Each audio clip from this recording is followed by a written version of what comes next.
Hello guys, today we are going to take the third topic, that is known as the respiration. It is a part of life process. Okay, so first of all we have to discuss what is breathing.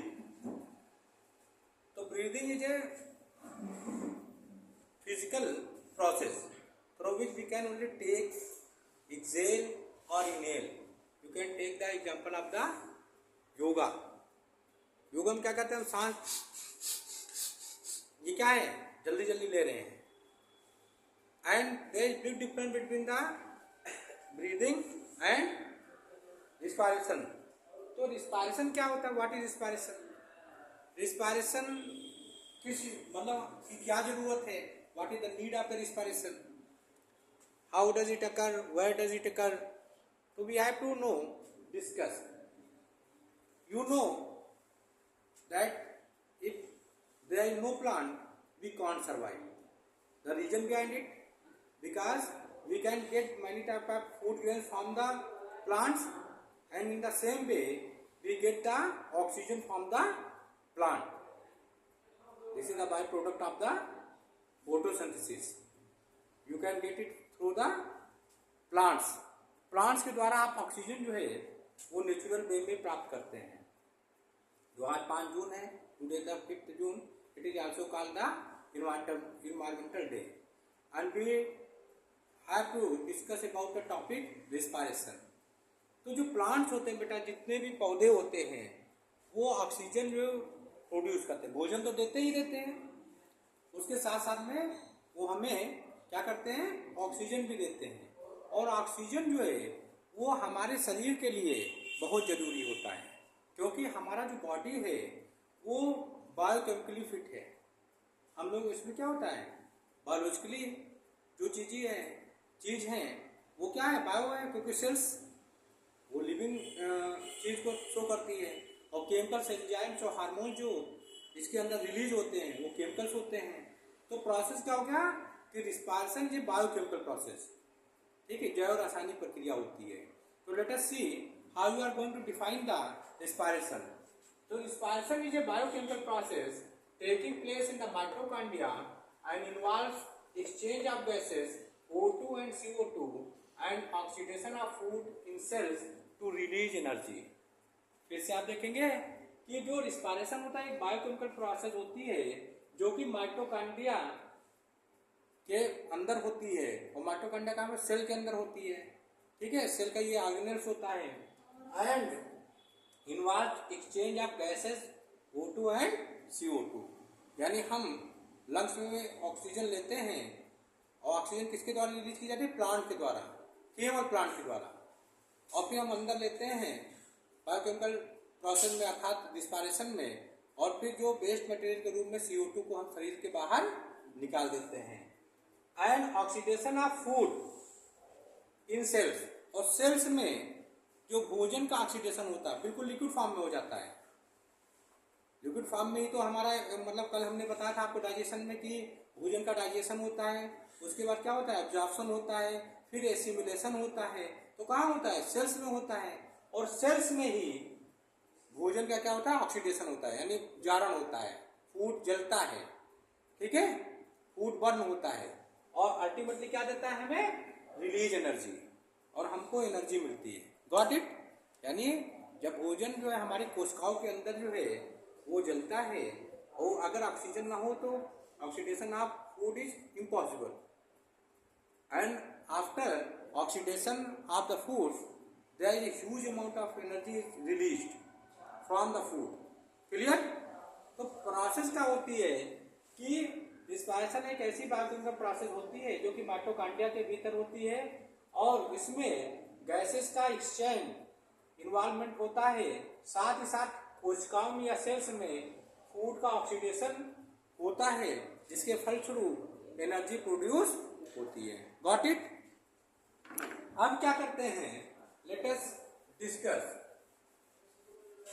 अब ये दोनों जगह होती है life process में. अगर हम discuss करें तो ऑक्सीजन, अगर प्लांट्स की बात है, ये कहाँ है, प्लांट्स में. तो प्लांट्स में भी ऑक्सीजन की ऑक्सीजन रिस्पायरेशन की जरूरत होती है, और एनिमल्स में भी।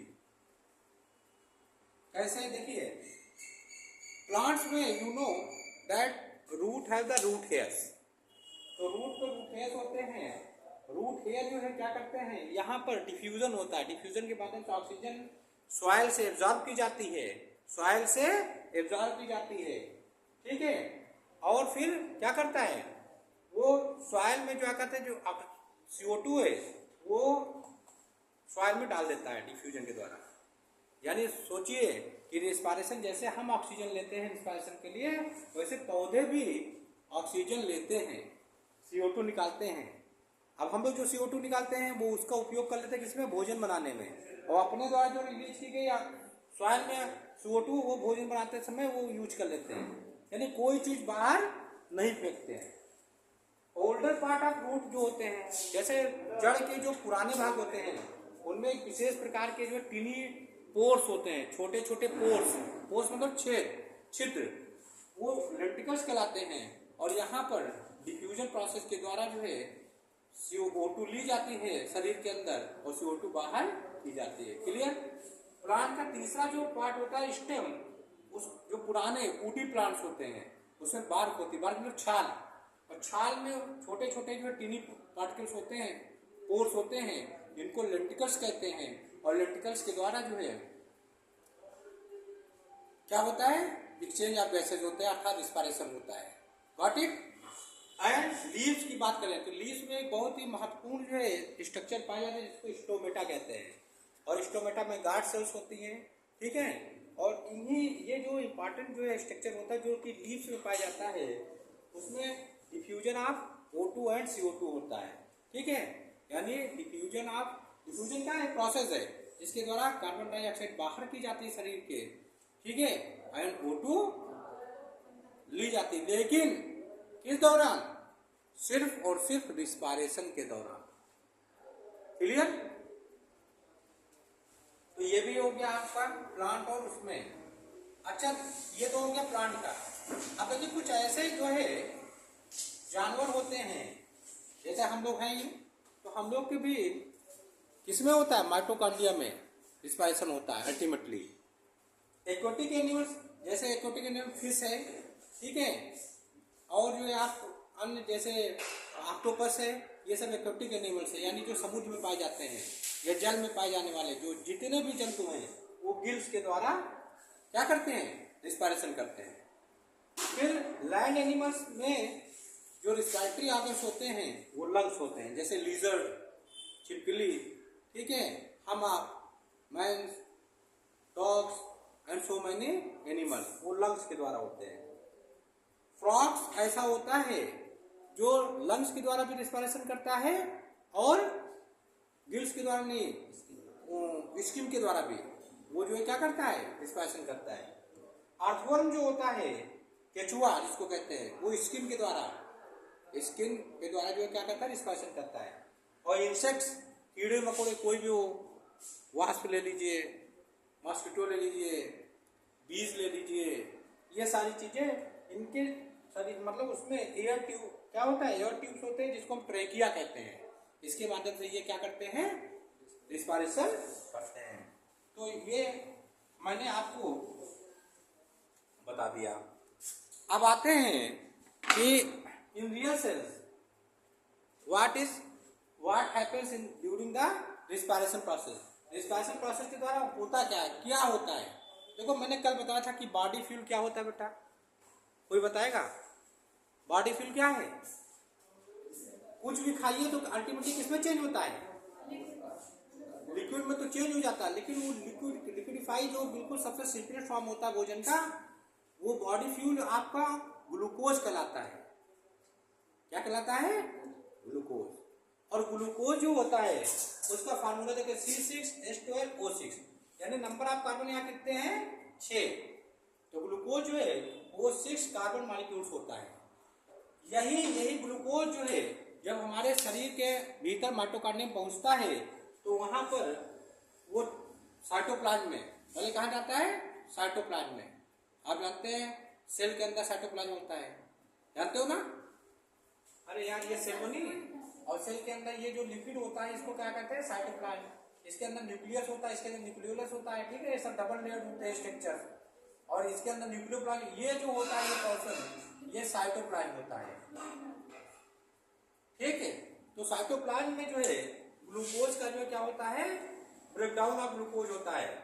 तो जब साइटोप्लाज्म में ग्लूकोज टूटता है, अब साइटोप्लाज्म के भीतर क्या होता है, आग्नेस होता है, आग्नेस में क्या होता है, माइटोकॉन्ड्रिया होता है, ठीक है ना। तो माइटोकॉन्ड्रिया के अंदर ग्लूकोज जो है जब इसका ऑक्सीडेशन होता है तो पायरुवेट बनता है। क्या बनता है, पायरुवेट। इसका जो फार्मूला होता है वो ये जो है 3 कार्बन मॉलिक्यूल्स कहलाते हैं। इसमें नंबर ऑफ कार्बन कितने होते हैं, 3। जैसे यहाँ ग्लूकोज में 6 है तो इसमें कितने होंगे, 6। तो ग्लूकोज का जब ऑक्सीडेशन हुआ, अर्थात जब ये जो है रिस्पायरेटरी प्रोसेस में आया, ग्लूकोज का जब रिस्पायरेशन हुआ, टूटा, ब्रेकडाउन हुआ, तो किसमें टूटा, पायरुवेट में। पायरुवेट कैसा होता है, 3C मॉलिक्यूल्स होता है और इसके फलस्वरूप एनर्जी निकली। देखो यहाँ एनर्जी निकली कि नहीं निकली। अब जब ये पायरुवेट होता है तो ये 3 तरीके से फर्दर जो है डिवाइड होता है, यानी इसका ब्रेकडाउन होता है। कैसे, एब्सेंस ऑफ ऑक्सीजन। और ये कहाँ होता है, ईस्ट में, ईस्ट में, ठीक है ना। जो खमीर हम जब छोला भटूरा डालते हैं तो उसमें कुछ टिकिया डालते हैं, वो ईस्ट होते हैं, ठीक है ना। ईस्ट एक प्रकार का आप समझिए कि फंजाई होता है। और ये फर्मेंटेशन प्रोसेस भी कहलाती है, फर्मेंटेशन प्रोसेस कहलाती है। इसमें क्या होता है कि यही पायरुवेट जो है वो एथेनॉल, एथेनॉल का मतलब होता है C2H5OH। तो देखो यहाँ नंबर ऑफ कार्बन कितने हैं, 2 है ना। तो एथेनॉल 2 कार्बन, कार्बन डाइऑक्साइड में टूट जाता है और यहाँ पे क्या निकलती है, बहुत ही कम एनर्जी निकलती है, बहुत ही कम एनर्जी निकलती है। तो इसको कहते हैं एब्सेंस ऑफ ऑक्सीजन। जब ऑक्सीजन की बिल्कुल उपस्थिति ना हो तब ऑक्सीडेशन होता है, पायरुवेट चेंज हो जाता है किसमें, इथेनॉल में एंड कार्बन डाइऑक्साइड में एंड एनर्जी में, ठीक है। दूसरा क्या होता है, दूसरी प्रोसेस जब लैक ऑफ ऑक्सीजन, यानी ऑक्सीजन है लेकिन कम है, ठीक है, इन आवर मसल्स, हमारे जो है किसमें, मसल्स में, मांसपेशियों में। जब हम कुछ काम करते हैं, जल्दी जल्दी एक्सरसाइज करते हैं तो थोड़ी देर बाद क्या होता है, हमारी थकान होने लगती है, ठीक। तो यही जो पायरुवेट होता है, यानी जो हमारे अंदर पहले ग्लूकोज होता है, ग्लूकोज पायरुवेट में चेंज, पायरुवेट जो है जब ऑक्सीजन की उसको कमी महसूस होने लगती है तो अपने आप को तब्दील कर लेता है किसमें, लैक्टिक एसिड की वजह से, लैक्टिक एसिड में चेंज कर लेता है। और लैक्टिक एसिड कैसा होता है, 3C मॉलिक्यूल्स। इसमें नंबर ऑफ कार्बन कितने होते हैं, 3। और लैक्टिक एसिड और प्लस क्या होता है, यहाँ फिर एनर्जी निकली। लेकिन ये जैसे इसमें आप समझिए कि ऑक्सीजन की कमी है, मान लीजिए ऑक्सीजन बिल्कुल है ही नहीं, तो इसको कहते हैं एनएरोबिक रिस्पायरेशन। क्या कहते हैं, एनएरोबिक रिस्पायरेशन। एन मतलब होता है नॉट, एरोबिक मतलब जिसमें हवा हो, हवा मतलब ऑक्सीजन, ठीक है। अब आते हैं तीसरा, जब ग्लूकोज जो है वो पायरुवेट में चेंज हुआ और चेंज होने के पश्चात जब ऑक्सीजन की उपस्थिति, जैसे अब हम लोग क्या कर रहे हैं, हम लोग ऑक्सीजन की उपस्थिति में रिस्पायरेशन कर रहे हैं ना, तो उसमें वो कहाँ हो रहा है, माइटोकॉन्ड्रिया में। कहाँ हो रहा है, माइटोकॉन्ड्रिया में। तो वहां पर ये फुल मतलब फुल ऑक्सीडेशन हो जाता है, भोजन का फुल ऑक्सीडेशन होता है और यहाँ पर कार्बन डाइऑक्साइड निकलती है जो हम लंग से बाहर फेंक देते हैं, जल जो होता है अपने बॉडी में एब्जॉर्ब कर लेते हैं। और जो एनर्जी होता है, जो एनर्जी इससे निकली, अर्थात माइटोकॉन्ड्रिया में जब भोजन का ऑक्सीडेशन हुआ या रिस्पायरेशन के फलस्वरूप जो भोजन का ऑक्सीडेशन माइटोकॉन्ड्रिया में हुआ, जिसको हम एरोबिक रिस्पायरेशन कहते हैं या सेलुलर रिस्पायरेशन कहते हैं या कोशिकीय श्वसन कहते हैं, ठीक है। उसके फलस्वरूप कार्बन डाइऑक्साइड निकली, लंग से बाहर फेंक देते हैं, शरीर से बाहर फेंक देते हैं। H2O को हम शरीर हमारा ग्रहण कर लेता है, क्योंकि बहुत मतलब लगभग 70 से अब जो पोषण होता है हमारा पानी है। और एनर्जी निकलती है, अभी एनर्जी करती क्या बेटा, ADP adenosine diphosphate plus IP inorganic phosphate, इन दोनों को जोड़ करके ATP बनाती है, एडेनोसिन ट्राइफॉस्फेट। और एडेनोसिन ट्राइफॉस्फेट जो होता है वो एनर्जी करेंसी के रूप में, एनर्जी करेंसी के रूप में काम करता है। और इसी एनर्जी की बदौलत हम जो है विभिन्न प्रकार की जो लाइफ प्रोसेस है या फिजिकल एक्टिविटीज है या हमारे शरीर के अंदर जो बायोकेमिकल एक्टिविटीज है, वो इसी एनर्जी की बदौलत जो है वो चलती रहती है, ठीक है। जैसे मान ली हार्ट बीटिंग है वो कैसे चल रही है, एनर्जी ना मिले तो क्या होगा, दिक्कत है ना। तो एनर्जी किससे होती है, एनर्जी वो रिस्पायरेशन के माध्यम से। दो प्रकार के मेनली जो है वो आप करते हैं, तो फर्मेंटेशन प्रोसेस हो गया जिसमें बिल्कुल ही जो है ऑक्सीजन नहीं होता है, या दूसरे प्रोसेस में कि लैक ऑफ ऑक्सीजन, यहाँ पर भी लगभग ऑक्सीजन की आपूर्ति ना के बराबर होती है, एनारोबिक होता है। और जहाँ पर ऑक्सीजन की उपस्थिति होती है उसको कहते हैं एरोबिक प्रोसेस। तो हम लोग क्या कौन सा वो करते हैं, हम लोग कौन सा रिस्पायरेशन करते हैं, उस टाइप ऑफ ऑक्सीजन, उस type of respiration we take, this is known as aerobic और सेलुलर ऑक्सीडेशन। क्लियर, इतना समझ में आ गया, कोई डाउट। सबसे ज्यादा एनर्जी कहाँ है, इन दोनों की तुलना में सबसे ज्यादा एनर्जी यहाँ निकलती है। क्लियर, और ये कंप्लीट ऑक्सीडेशन ऑफ फूड कहलाता है, जो हम लोग के शरीर में होता है इसको कंप्लीट ऑक्सीडेशन ऑफ फूड भी कहते हैं। Got it. और ये माइटोकॉन्ड्रिया में जो होता है ये बायोकेमिकल प्रोसेस के द्वारा होता है। समझ में आ गया।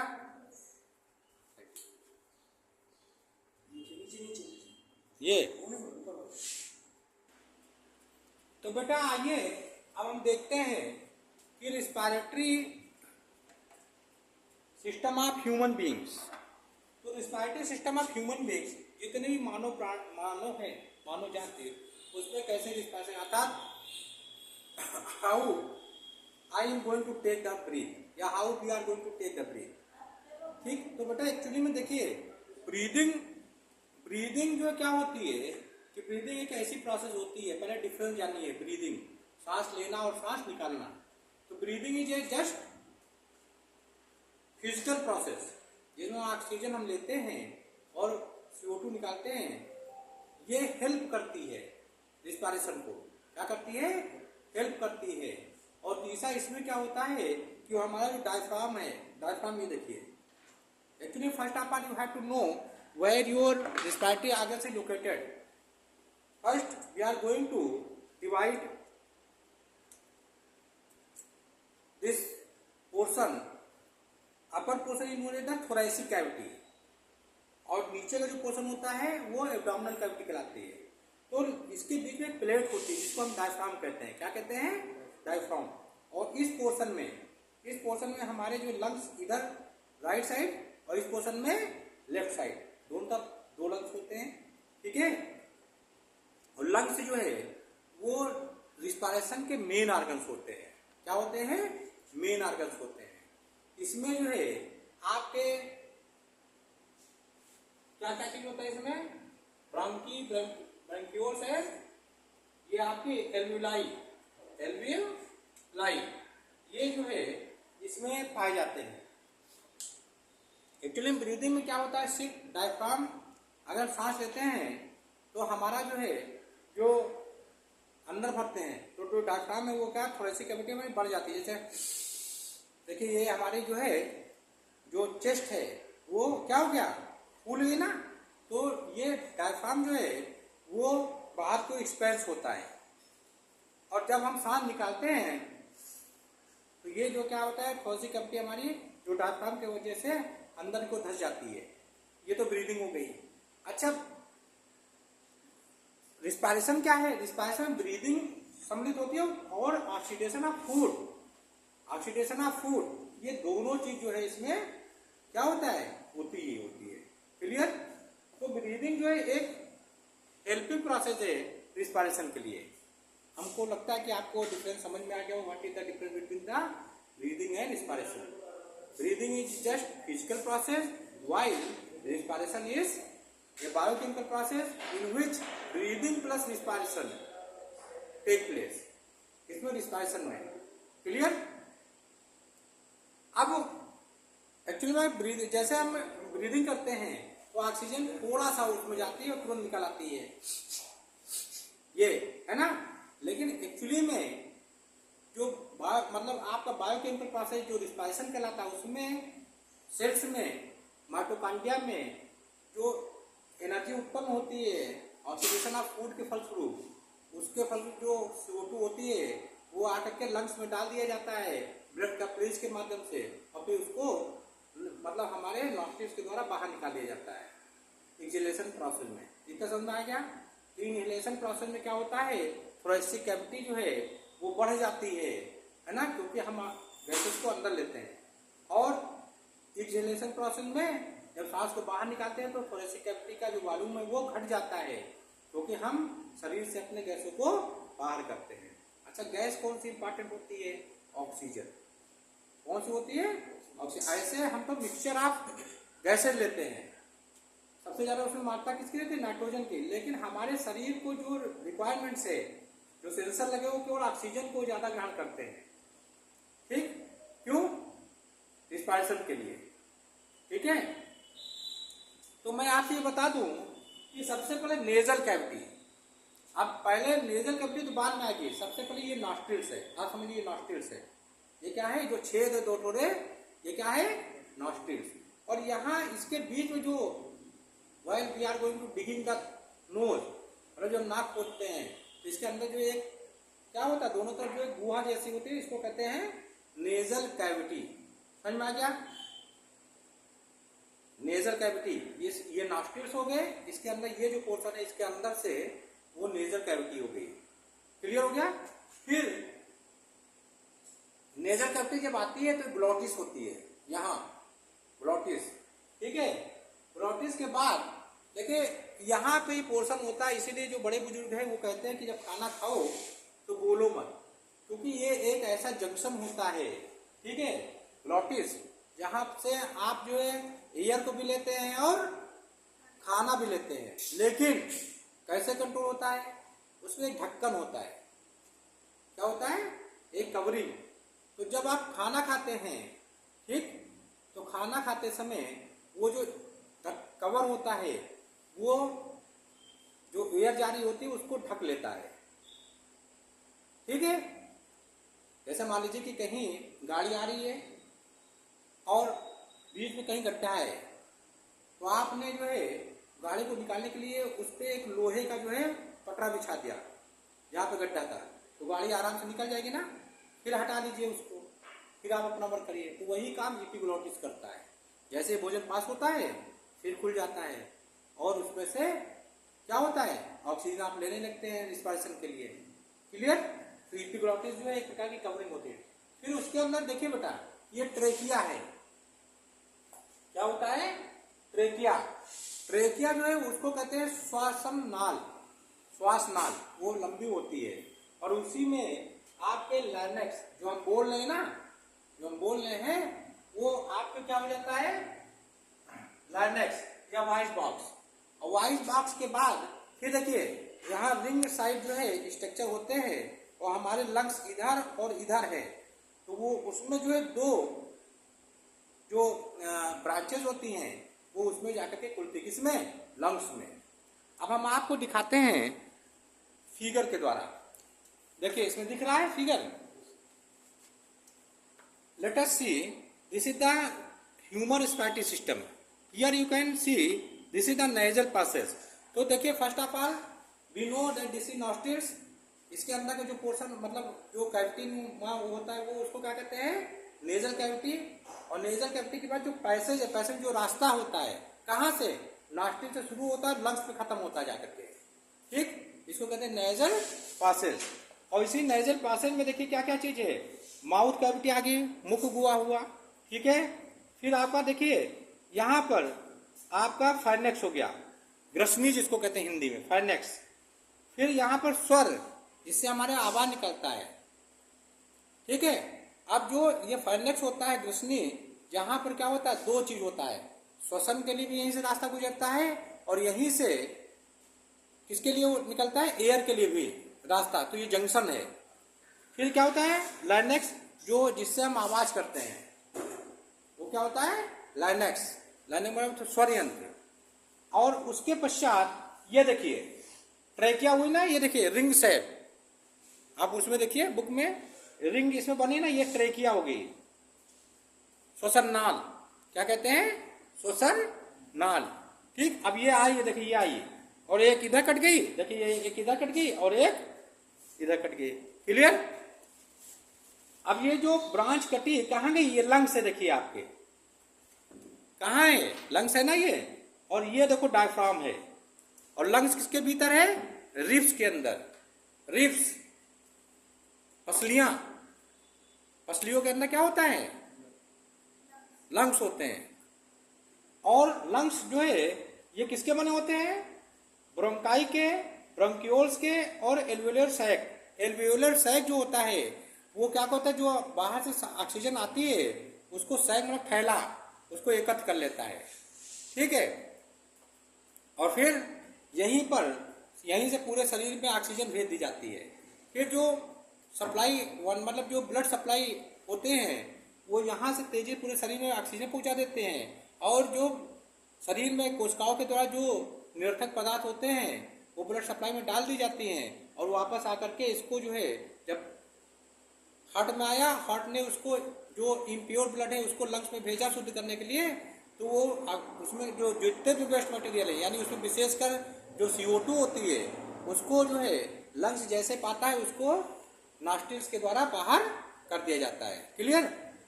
तो ये डायफ्राम जो है जब हम ब्रीदिंग करते हैं तो ये फैल जाता है अंदर क्यों, इनहेल, ये क्या होता है, फैल जाता है, तो हमारी जो चेस्ट है वो फूल जाती है। और जब हम मतलब इनहेल करते हैं और जब एक्सहेल करते हैं तो क्या होता है, ये जो है फैला हुआ जो डायफ्राम है, ये देखिए यहाँ ए शेप में है ना, उल्टा बी शेप में, ये क्या होता है, इनहेल में ये फैल जाता है, तो ऑक्सीजन की मात्रा ज़्यादा हो जाती है हमारे शरीर में, ठीक। और जैसे ही इसको मतलब हम एक्सहेल करते हैं, बाहर सांस निकालते हैं, वैसे ये क्या होता है, पिचक जाती है, तो कार्बन डाइऑक्साइड बाहर निकल जाती है और ऑक्सीजन की सीमित मात्रा हमारे पास से जाती है। क्लियर। अब बेटा हम डिस्कस करेंगे, आप लोग सुनते रहेंगे and you can get everything. देखिए जैसे पहले बात इनहेलेशन और एक्सहेलेशन में हम दोनों आपको बता दिया है। ब्रीदिंग और इंस्पायरेशन एक बार फिर डिस्कस करते हैं। ब्रीदिंग क्या होती है, breathing it is a simple physical process, एक सिंपल फिजिकल प्रोसेस मैंने बताया, जबकि रिस्पायरेशन जो होता है वो एक कॉम्प्लेक्स जटिल केमिकल प्रोसेस होती है। इट इज द, अब ब्रीदिंग में देखिए, it is the mechanism of exchange of gases oxygen and carbon dioxide. तो ब्रीदिंग में कार्बन डाइऑक्साइड और ऑक्सीजन का क्या होता है, एक्सचेंज होता है, जबकि रिस्पायरेशन में क्या होता है, it includes breathing and oxidation of food, दोनों चीज होती है, यानी एक्सचेंज ऑफ गैसेस भी होते हैं और प्लस ऑक्सीडेशन ऑफ फूड भी होता है रिस्पायरेशन के केस में। थर्ड डिफरेंस क्या है, ब्रीदिंग क्या होती है, the main outcome is exchange of gases bye respiratory organs like lungs. Lungs के द्वारा जो है केवल गैसों का आदान प्रदान होता है, एक्सचेंज होता है। The main outcome of respiration is release of energy, जबकि रिस्पायरेशन के दौरान जो है जो भोजन से उत्पन्न एनर्जी होती है through oxidation of simple food molecules, साधारण जो फूड मॉलिक्यूल्स का जो है ऑक्सीडेशन होता है, सच एज ग्लूकोज, ग्लूकोज का जो है क्या होता है, ऑक्सीडेशन होता है, जिसके फलस्वरूप हमें एनर्जी मिलती है, जबकि ब्रीदिंग में ऐसा कुछ नहीं होता है। तो बेटा ये तो मैंने आपको बता दिया। अब मैं एक बार ये जो प्रोसेस है इसको मैं आपको बता दे रहा हूँ one by one. Let us see respiratory system of human beings, सुनते रहिए केवल। The organs of respiratory system of human beings are nasal cavity, ये पहले नॉस्ट्रिल्स है, फिर नेजल कैविटी, फिर क्या है, नॉस्ट्रिल्स पहले करना चाहिए, फाइनेक्स, उसके बाद फाइनेक्स जिसको रश्मि कहते हैं, फिर ट्रैकिया श्वास नाल, ठीक है, bronchi, bronchioles and lungs. Lungs जो है मेन जो ऑर्गन्स होते हैं रिस्पायरेटरी सिस्टम्स के। The different parts of respiratory systems and their functions are. अब जो कि रिस्पायरेटरी सिस्टम के जो विभिन्न भाग होते हैं उनके बारे में हम we are going to discuss one by one, ठीक है। पहला क्या है, नेजल कैविटी, मैंने आपको बताया नेजल कैविटी यहाँ है, ठीक। क्या होता है, air इंटर्स the nasal cavity through external nostrils, जो एक्सटर्नल नॉस्ट्रिल्स होते हैं उससे एयर हमारे शरीर में अंदर प्रवेश करती है। Air is warm moisture and dust particles are trapped in the mucus. तो अंदर जो म्यूकस होता है, जो चिकना पदार्थ होता है ना, वो उसमें क्या होती है, जो हवा अंदर जाती है तो गर्म रहती है, और उसके साथ जो डस्ट पार्टिकल्स आए हैं वो उसी म्यूकस में लिपट जाते हैं, क्या हो जाते हैं, लिपट जाते हैं, ठीक है ना। Are entering the mucus, the air passing through the nostrils is filtered by 5 hairs that line the passage. अब हमारे नाक में देखिए छोटे छोटे जो हेयर होते हैं, जो क्या कहते हैं, जो उजलने वाली जो हवा होती है उसको, उसमें जो आए हुए डस्ट पार्टिकल्स होते हैं उसमें डस्ट पार्टिकल्स को रोक लेते हैं और म्यूकस उनको चिपका लेता है। तो एयर जो अंदर जाएगी एक तो पहले ठंडी हो जाएगी, बॉडी टेम्परेचर पे आ जाती है, और फिर वो लगभग क्या होती है, बैक्टीरिया फ्री हो जाती है, फिर अंदर जाती है। ग्लोटिस की बात आते हैं, सेकंड पार्ट है ग्लोटिस, रिस्पायरेटरी सिस्टम का सेकंड पार्ट है glottis. It is slit through which फाइनेक्स Leeds into trachea. इस ये एक जो छोटा सा जो है स्लिट होती है, ठीक है, जिसके माध्यम से क्या होता है, जो फाइनेक्स होता है वो ट्रेकिया में खुलता है। फाइनेक्स जो होता है वो कहाँ जाता है, ट्रेकिया यानी श्वास नाल में। तीसरा है इपिग्लॉटिस, जो मैंने कवरिंग बताई थी। Epiglottis, it is a small cartilaginous flap of skin that cover the glottis while swallowing food. जब भोजन जो है लील रहे होते हैं तो ग्लॉटिस को कवरिंग करने के लिए ये एक प्रकार का कार्टिलेजिनस क्या होता है, फ्लैप होता है, ढक्कन होता है, ढक देता है उसको। अभी हमने एग्जांपल दिया था आपको। फिर देखिए ट्रेकिया की बात करें, it is the wind pipe. देखो विंड पाइप पता है, ट्रेकिया क्या होता है, श्वास नाल है, विंड पाइप ऐसे होती है, ये यहाँ पे क्या होता है, विंड पाइप, ठीक है। और ये इसमें रिंग लगी रहती है, जैसे स्प्रिंग देखे हो, स्प्रिंग बड़ी सी, तो ऐसी ही होती है trachea. It is the wind pipe which runs down the neck, जो गर्दन में पड़ी होती है, एंड डिवाइड इनटू ब्रोंकाई। और यहाँ तो देखिए यहाँ आई, और उसका दो भाग में, एक लेफ्ट मतलब राइट लंग में और एक लेफ्ट लंग में क्या होती है, चेंज हो जाती है। Trachea does not collapse even when there is not much air in it, as it is supported by rings of cartilage. क्योंकि इसमें कार्टिलेज के रिंग्स होती हैं, इसलिए अगर एयर नहीं भी होती है तो ट्रेकिया कभी जो है वो क्या करती, कोलैप्स नहीं करती है, यानी सिकुड़ती नहीं है बिल्कुल, ठीक है। देखिए ऐसे होती है ट्रेकिया, ये हुई, ये ट्रेकिया हो गई, इसमें देखो रिंग स्ट्रक्चर है ऐसे, और उसके बाद ये एक लेफ्ट में एक राइट में, इस प्रकार ये चेंज हो जाती है, ठीक है। तो ये ट्रेकिया हो गए, और ये कहाँ जाती है, लंग्स में, क्लियर। और इसे में एल्वेलाई होती है, इसे में ब्रैंक्यूल्स होता है, ब्रोंकाई होती है, ये सारी चीजें हैं। अब देखिए लाइनेक्स की बात करें, जिसको वॉइस बॉक्स भी कहते हैं, it is A enlarge part of trachea. Trachea का ये बढ़ा हुआ भाग होता है ऊपर, ठीक है, यहाँ। उसके बाद and is covered by piece of cartilage forming एक बॉक्स, और ये कार्टिलेज से बने हुए एक बॉक्स के द्वारा जो है बना होता है। अब आते हैं main part of the respiratory system, that is known as the lungs, left lungs and right lungs. कहाँ होती है, थोरेसिक कैविटी में होता है lungs.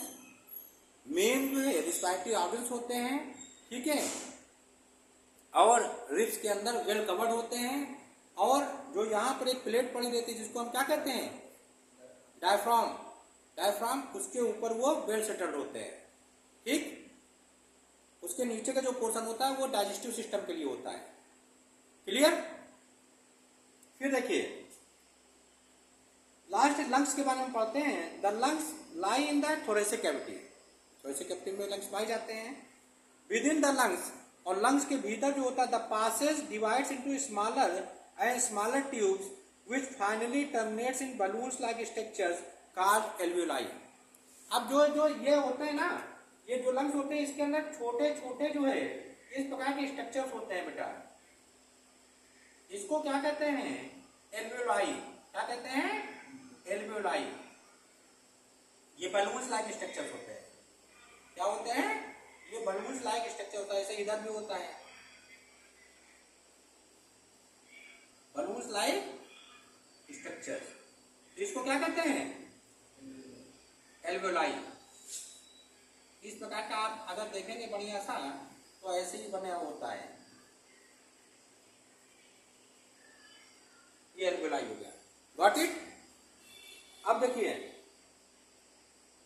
The alveoli provide a surface where the exchange of gases can take place. यही ये जो ऐसे जो है सरफेस को प्रोवाइड करते हैं जहां पर एक्सचेंज ऑफ गैसेस होते हैं।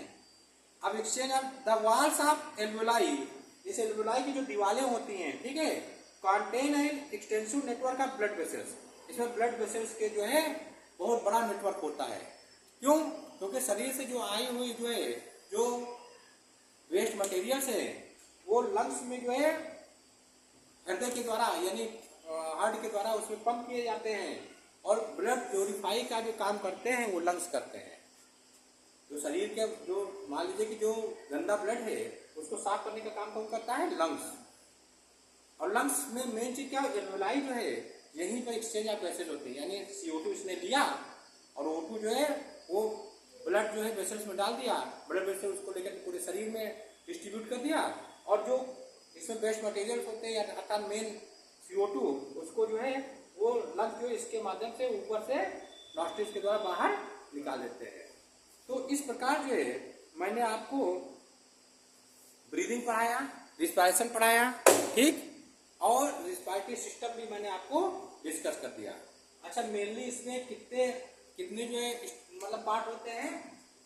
फर्स्ट है आपका नॉस्ट्रिल्स, सेकेंड आपका नेजल कैविटी, थर्ड है फाइनेक्स, फोर्थ है ट्रैकिया, फिफ्थ है लैरिंक्स, सिक्स है आपका ब्रोंकाई, सेवेंथ है आपका ब्रोंक्यूल्स एंड एट आपका क्या है? एल्वेओलाई। Got it? तो इस प्रकार हमने जो है respiration system of human beings well finished. Clear? कोई डाउट किसी को? ठीक है, थैंक यू।